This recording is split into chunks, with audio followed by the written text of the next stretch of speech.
बिस्मिल्लाहिर्रहमानिर्रहीम। अस्सलाम वालेकुम दोस्तों, उम्मीद है आप लोग खैरियत से होंगे। तो जनाब जी, लैपटॉप की अगर हम बात करें ना, तो लैपटॉप के मतलब बहुत सारे क्वेश्चनिंग चल रही है आजकल कि लैपटॉप किसको मिल रहा है किसको नहीं मिल रहा है, सिलेक्शन क्राइटेरिया क्या है क्या नहीं है, और मतलब बहुत सारी इसके अंदर जो है ना कन्फ्यूजन्स क्रिएट हुई हुई है।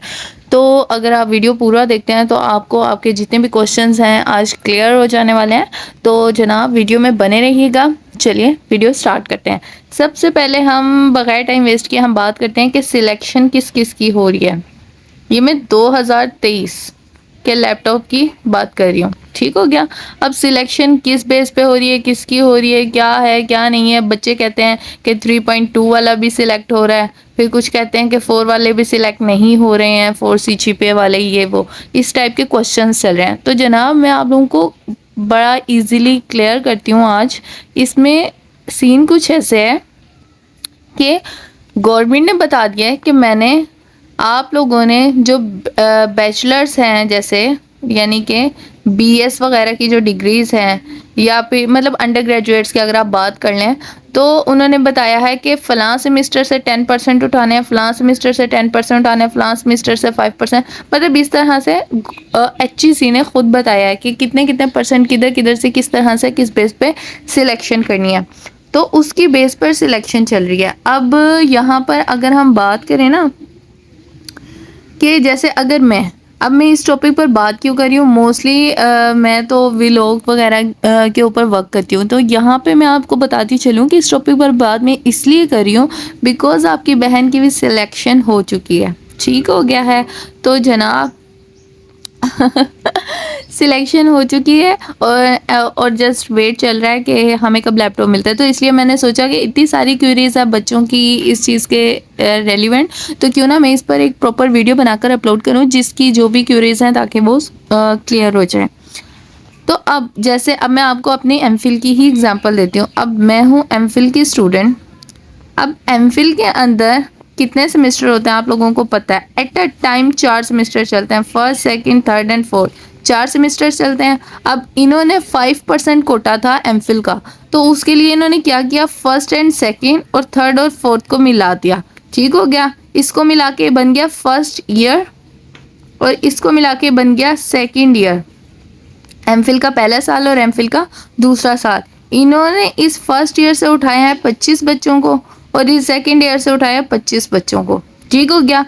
अब ये 25 बच्चे जो इन्होंने पिक किए हैं, इसके अंदर इन्होंने ऐसे किया है कि जो 25 स्टूडेंट्स हैं टोटल एमफिल के, जितने भी कोर्सेज यूनिवर्सिटी में एमफिल से रिलेटेड एनरोल हैं, चाहे वो 25 कोर्सेज ही हों, चाहे वो 20 कोर्सेज हों, ठीक है, चाहे वो किसी यूनिवर्सिटी के अंदर 8 कोर्सेज हो, उसके अकॉर्डिंग इन्होंने पिक किया। अब जैसे हमारी यूनिवर्सिटी में आई डोंट नो कि कितने मे बी हमारी यूनिवर्सिटी के अंदर अगर मैं बात करूं तो आई थिंक 20 कोर्सेज तो इस वक्त चल रहे होंगे कम से कम भी एमफिल के। तो अब अगर 20 कोर्सेज की बात करें तो फर्स्ट और सेकेंड ईयर में मिला के जो टॉपर बच्चा है, अब वो एक ही आएगा ऑलमोस्ट, ठीक है गया। अब 20 कोर्सेज अगर हैं, 25 टोटल बच्चों को उन्होंने सिलेक्ट करना है, तो ऑलमोस्ट वो एक ही बच्चा सिलेक्ट हो पाएगा। तो यहाँ से इन्होंने एक बच्चा पिक कर लिया हर एक एमफिल के उससे, ठीक हो गया।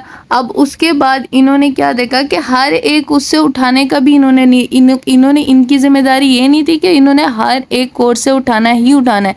इन्होंने देखा कि टॉप पे कौन आ रहे हैं स्टूडेंट, ठीक हो गया। अब सबसे पहले क्राइटेरिया में इन्होंने रखा सीजीपीए, ठीक हो गया। स्टूडेंट्स की सीजीपीए को देखा, जिनकी 4 है उसके अकॉर्डिंगली इन्होंने अरेंज करना स्टार्ट कर दिया। अब बहुत सारे स्टूडेंट्स की 4 सीजीपीए है, तो अब बहुत सारे स्टूडेंट्स की 4 सीजीपीए होने की वजह से इन्होंने पिक किया एफएससी के मार्क्स को, इसको भी हिट किया। अब जब इसको हिट किया एफएससी के मार्क्स को, तो इसमें देखा गया कि अब जैसे फॉर एग्जांपल एक स्टूडेंट है उसके 92% मार्क्स थे एफएससी में, और एक स्टूडेंट है जिसके 91.5% मार्क्स थे और सीजीपीए उसका भी 4 है, सीजीपीए इसका भी 4 है। लेकिन ये सीक्वेंस में अरेंज इस तरह से होंगे, पहले ये वाला फिर ये वाला, और ये टोटल सारे एमफिल की बात कर रही हूँ मैं, उसमें इन्होंने सारे सेमेस्टर्स को सारी उनको मिलाकर फिर इन्होंने किया है। लेकिन जब हम बैचलर्स की बात करते हैं तो उसमें तो उनको शुक्र अदा करना चाहिए कि उन्होंने फर्स्ट ईयर के बच्चों को अलग उठाया, सेकंड ईयर के अलग उठाए, इस तरह से उन्होंने किया। फिर उस फिर उसके बाद अगर हम बात करते हैं तो इसमें जो है ना हमारे पास, ठीक हो गया, ये आप लोगों को कॉन्सेप्ट क्लियर हो गया। अब कुछ स्टूडेंट्स कहते हैं कि हमारा सीजीपीए तो 4 है लेकिन ना हमें ना सिलेक्ट नहीं किया गया। कुछ स्टूडेंट्स को ये वाला इशू है।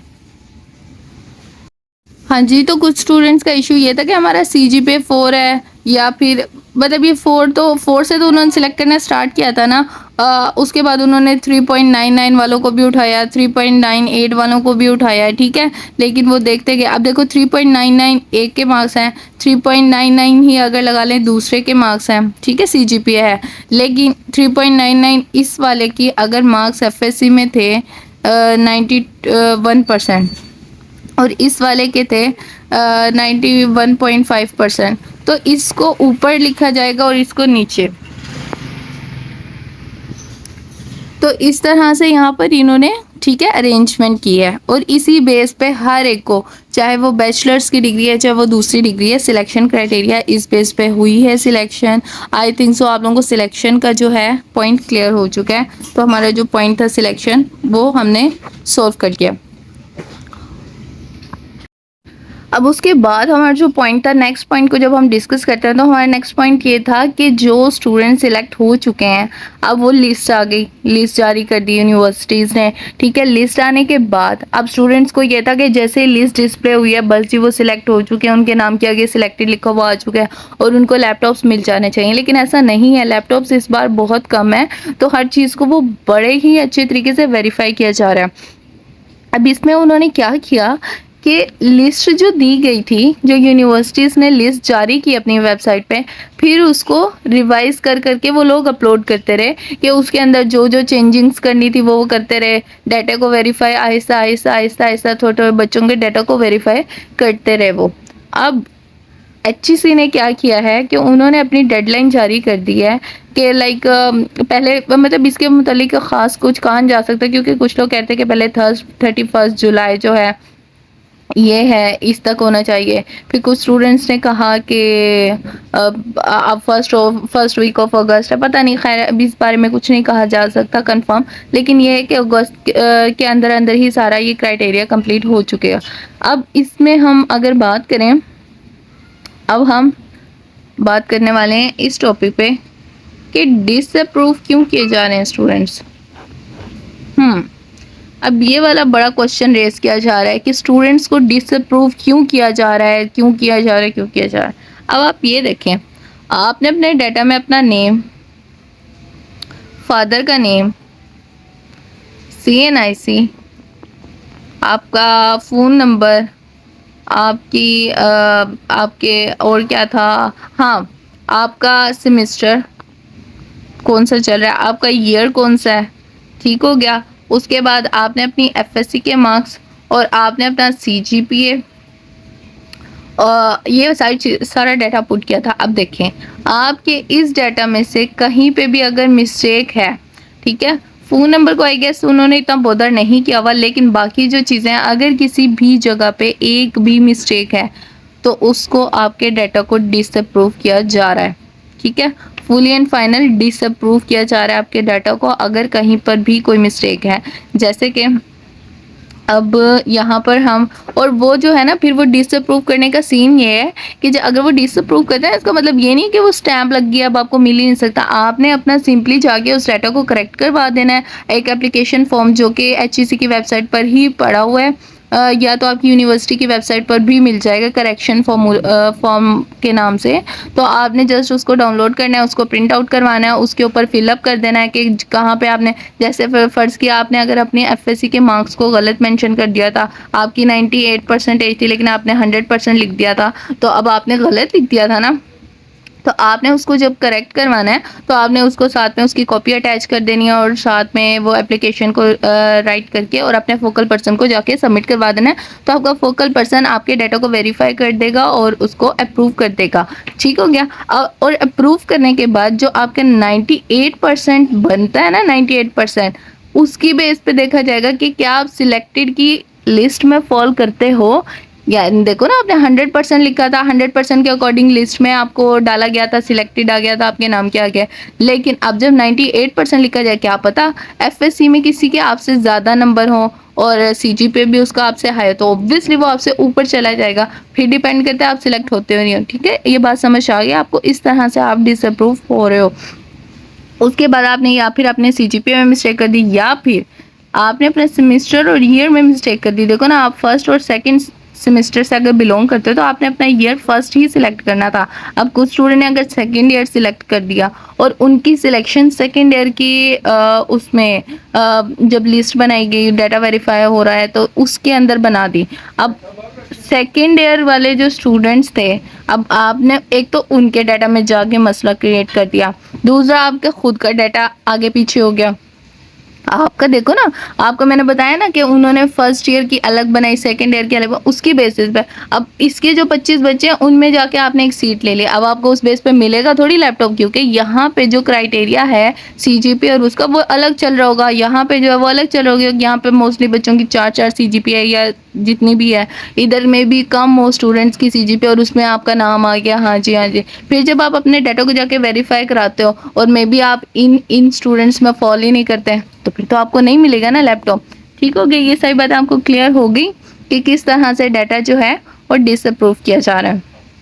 दोनों पॉइंट्स क्लियर हो गए। आपके डाटा में अगर अभी भी डिसअप्रूव आ गया आपका, और आपके डाटा में कहीं भी कोई भी मिस्टेक है, तो आप अभी जाके उसको करेक्ट करवा सकते हैं। इसी तरह से फॉर्म निकलवाएं, फॉर्म फिल करें, और वो इस तरह से अगर जस्ट फॉर एग्जांपल अगर आपका नाम नहीं आता सिलेक्टेड में फिर फाइनल लिस्ट के अंदर, तो वो आप देख लेना ना, आपका जो मेरिट बनेगा कि आप मेरिट में फॉल करते हैं नहीं करते हैं। अगर आप मेरिट में फॉल नहीं करें ऑब्वियसली फिर आपका नहीं आएगा।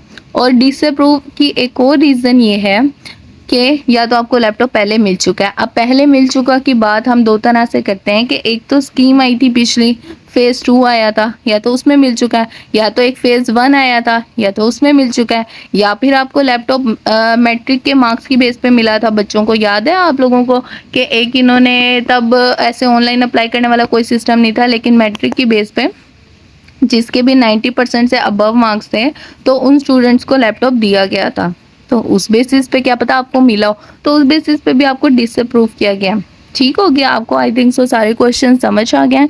फिर भी अगर आप लोगों की कोई क्वेरीज हैं इससे रिलेटेड, तो आपने है ना इसके रिलेटेड क्वेरीज को कमेंट कर देना है। ठीक है, मैं आप लोगों को उसके भी आंसर ज़रूर बता दूंगी। और मेरे साथ जुड़े रहना, चैनल को सब्सक्राइब कर देना, क्योंकि नेक्स्ट फर्दर जो भी क्वेश्चंस आते हैं या मतलब ऑब्वियसली मेरी सिलेक्शन हो गई है तो मुझे लैपटॉप मिलता है, कौन सा लैपटॉप, कैसा लैपटॉप है, जब कब मिलने वाला है, कब हमारी फाइनल लिस्ट आएगी, कब सारी यूनिवर्सिटीज़ को डेडलाइन में, इन सारे क्वेश्चंस के लिए ठीक है आपने जुड़े रहना है, चैनल को कर देना है सब्सक्राइब।